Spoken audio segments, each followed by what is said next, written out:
continues with a case of vandalism at a local church. Sunday morning, the graffiti found on the walls of the back of the Unitarian Universalist Church, that's on Walton Way Extension in Augusta. There you see a map showing the location of that church, not too far from Television Park, right across the street from First Baptist Church of Augusta. That's where News Channel 6's Ashley Flette is live tonight. Ashley. Brad, I spoke to the president of the congregation who says that he considers this a hate crime, which, by the way, in the state of Georgia and South Carolina, they are actually 2 of 4 states who don't have laws against hate crime. I spoke to one local city leader and member of a Jewish committee who says that this is a wake-up call to all of the people in Augusta.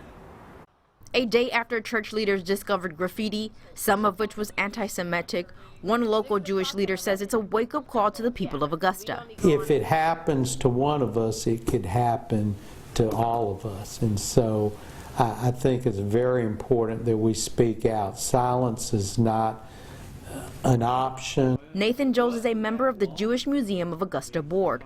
Although the Unitarian Universalist Church is open to all religions, Joel says the church does share some of the same beliefs with Judaism. Still, he says he doesn't have a clear idea why someone would spray paint the Star of David with a line through it on the church's walls. Joel tells News Channel 6 it's important members of both religions unite against the act. If you don't remember the past, you're doomed to repeat it. And I think it's very, very important that we stand together. Georgia is one of 4 states that does not have hate crime laws. In 2004, the U.S. Supreme Court overturned a law that would have brought Georgia in line with federal hate crime laws.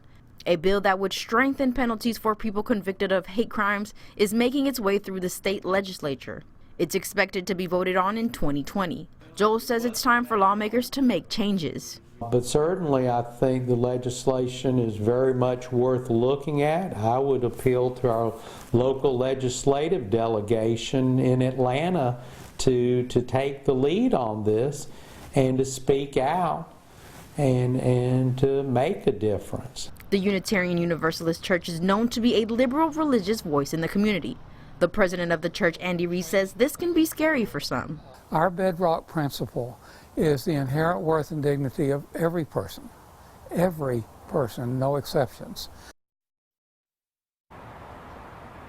We did reach out to the Richmond County Sheriff's Office for more information and asking for that surveillance video. We were denied that at this time, given that this is an ongoing investigation. Count on us to keep you updated. Live in Augusta, I'm Ashley Flette, WJBF News Channel 6.